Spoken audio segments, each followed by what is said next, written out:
What's good, everybody? Welcome back to the channel. Happy Thursday. This week has gone up pretty fucking quick, I will say, and I think it's because of the holiday. That's probably why. But this week is definitely went up fast. Um, so let's get into this. Mora West, Mora West, and Matt Cohen. Every day that they're on, I know it's gonna be electric. I know it. I look forward to it. Every time I see Mora West and Matt Cohen on this show, every episode, I know it's gonna be knocked out of the fucking park. I know it. And they do it every time. Every time. Like that's how good Mora West is. And Matt Cohen, they play off each other so fucking well. It's like you can't explain the chemistry between them. And today was another fucking great scenes with them. I loved it. I think the writers definitely got it right on this. I think they finally did something right. Um I get where Ava's coming from. You know what I mean? She felt a connection with Griffin. And I think, they felt a connection for each other right from the moment they first laid eyes on each other. They felt that connection. But I feel like when she started having feelings for him, she was already feeling some type of way about him. I feel like her real feelings for him kicked in that day when they were in her penthouse together. And remember, he had that bee sting and she rubbed that stuff on his shoulder. I think that was the moment that she felt romantic, had romantic feelings for him, a romantic connection. I felt like that's when she felt it. And I think that's when he felt it because his facial expression basically told the story that, yeah, he's feeling something romantic. And I think after that scene is when he kind of started to push back a little bit and started to be more reserved. And that's when she wanted to push forward. That's how I feel. I could be wrong, but that's how I feel. That's the way I saw it. Um, and she's pissed at him because she feels like she let herself fall into this trap of wanting to be with him, and she feel like he led her on to think that they were going to be something, and now he's pushing back and he keeps blaming it on his faith and him being a priest or a former priest or whatever. And she basically, I felt like Ava was kind of dead wrong throwing Claudette in his face because that was years ago. That was probably what, 10 years ago, and you're gonna throw that in his face. You know that he slept with her, and that was years ago that he slept with her, and she was married to Nathan at the time. Um, I felt like that was wrong of her to throw it in his face, but then again, she threw it in his face because she wanted to know how Claudette could, take you away from your faith and your beliefs, but she can't. And she felt like the reason that was happening was because of what her face looks like. And he was trying to reassure her that that's not true. Like he likes her and he doesn't care about how her face looks. He's not a superficial person. She basically I interpreted what she was saying as trying to tell him that he's human and everybody does things, everybody makes mistakes, everybody's not perfect. And that's what she's trying to get him to see, that yeah, you're a priest, you have your faith, and that's good. It's good that he believes in, what he believes in. That's a good thing. He got his faith, he's a priest, a former priest, whatever you want to call it. But at the end of the day, he's a human. You know what I mean? You're a human being. So I don't see nothing wrong with him getting with Ava. He's trying to be squeaky clean and trying to have this image that he's, a do-gooder. um And Ava's basically trying to point out to him that you have flaws, just like I do, just like everybody else. Like she's trying to point that out to him. You know what I mean? I think the writers are on the cusp of something great with them. I think they are. And if you think about it, think about this. Remember towards the end of the episode when Sonny came into the gym and Griffin was in there and Sonny had came in there to work out and stuff like that? Think of the angst. Think of the what can happen because Sonny and Griffin are cool. But think what could happen if Sonny finds out Griffin and Ava are dating. That's going to create even more drama, and it's going to definitely affect the dynamic of Sonny and Griffin because they became cool. I wouldn't say that they're close, but they're cool. They've been cool since he came on the show. So, Sonny's been confiding in him and this, that, and the third. So I wonder how that dynamic is going to change if Ava and Griffin were to get together. That would be pretty interesting. But I'm loving what they're doing with Griffin and Ava because they're not throwing them together so quickly. You know what I mean? They're building it up. Because they built a friendship and it's starting to kind of turn into something more, but they're being reluctant about it. You know what I mean?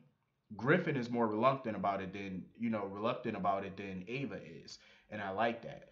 You know what I mean? It creates like this thing where we get to see this journey that they're going on to get together, and I hope that they do end up together because I think it could be dope. I think the chemistry between them is on fire.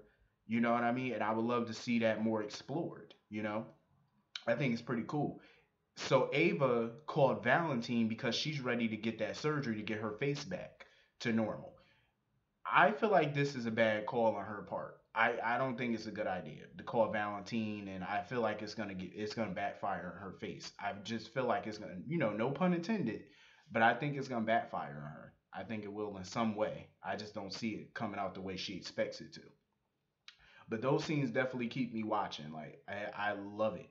Like those scenes, her and Griffin are literally the highlight of every episode for me. Every episode that they're on, I'm glued. I'm watching.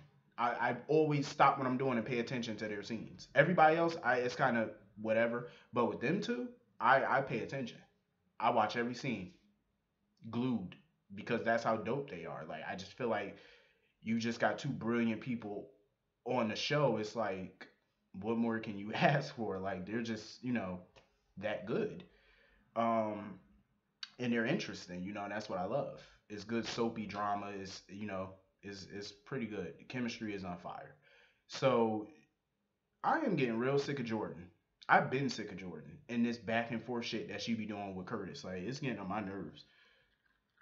She wants to be with him, then she don't want to be with him, then she wants to be with him, then she don't. Make up your fucking mind once and for all, please. She's like being reluctant because of his aunt. I don't know how many times I can say this, but come on now. His aunt had a stroke long before she found out about the two of y'all. This is not her first stroke. And I get where, Jordan is coming from in that aspect that she feels like she caused a rift in the Ashford family, which she did. I'm not going to front and say she didn't because you did. You caused a major rift in that family with your lies, your deceit, you know, you caused a major issue. But that was all years ago. That was like 20 years ago. You need to like move the fuck on. You obviously want to be with Curtis, be with Curtis. It does not matter what his aunt think. She does not control his life. If she can't get on board with y'all dating, that's on her. That's not on y'all. That's her problem, not yours. Y'all got to live y'all life. Why, if Curtis makes you happy, why give up what makes you happy just to make somebody who hates you happy? That don't make sense. Live your life. And if that person doesn't like it, too bad. Shit, y'all all grown. Too bad. But I always did want Curtis to be with Jordan because I do like the chemistry that they have and stuff. But it's her stank sometimes attitude that just irritates me, and her back and forth, like she just never really truly knows what she wants, and that kind of annoys the fuck out of me. I was hoping that her and Curtis could have been the new Jesse and Angie of ABC, because Jesse and there would never be another Jesse and Angie Hubbard. It would never be another. But you can have another couple that's not similar, but we need something kind of like it right now. Since we can't have Jesse and Angie Hubbard from All My Children, I guess we're gonna have to settle for Curtis and Jordan. But they do need to write them better and get them together, seriously, and have a more adult relationship instead of this back and forth wishy washy shit. And if I was Finn, when I come back from rehab, because Finn went to rehab for the weekend because he just wanted to make sure that he was strong enough in the wake of this Hayden mess. I would kick Curtis' ass for losing his lizard. I would fuck Curtis up for losing my lizard. Shit, Roxy is Finn's pride and joy. You lose his lizard, that's your ass. But they found it, thank God. Um. So anyway, Sonny finally dealt with the harsh truth. The truth that I've been saying for a while now. You can't get out the business. How many times do I need to say it? I knew he was not going to get out the business. This is, I think, the third time he tried to get out the business. He tried to get out the business in 2006 when he was dating Emily. He tried. When him and Emily were together, he tried to get out the business. I think that was like 2006. Then he tried to get out the business again in 2008 after Michael got shot. That didn't work. I remember Brenda talked to him about getting out the business in 2011, and he told Brenda he can't get out. So now he's trying to get out the business again. And Sonny told Carly today he tried numerous times over the years to get out the business and he couldn't. He's never going to be able to get out. So he told her, since I can't get out, let's just get a divorce so that way the enemies can't come after you and you could walk away and live a happy life with somebody else. But Carly told him, she was like, nah, I'm ride or die. She was like, shit, she ride or die. She not going nowhere. Fuck it.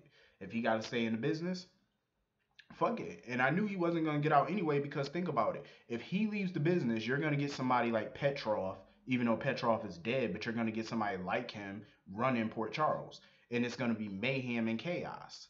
So it's like a lesser of two evils. You know what I mean?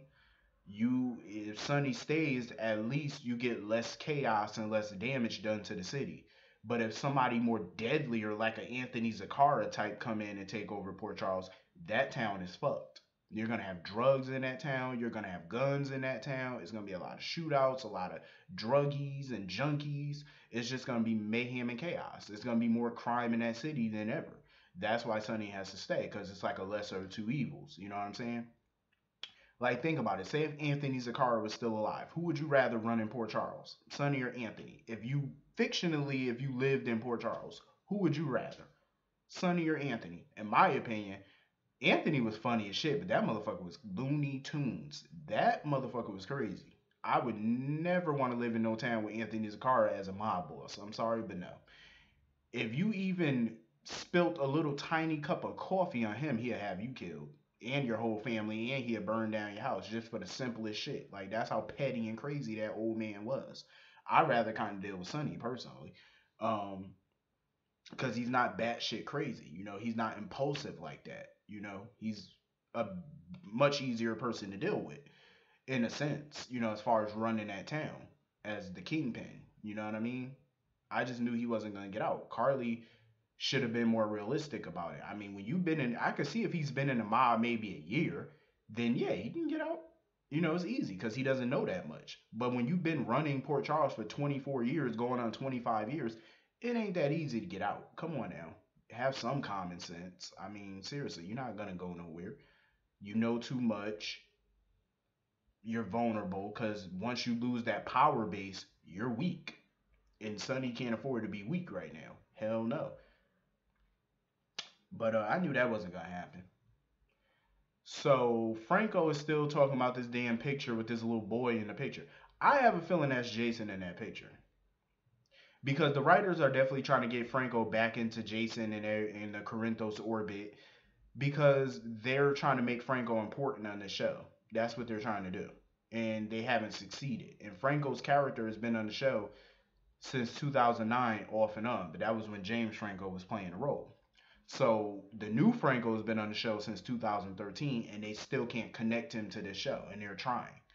That's why they switched it up and they took him out of the Quartermain fold and put him in the what's the name? And they put him into Heather and Scott's fold. And I think that's not working for him.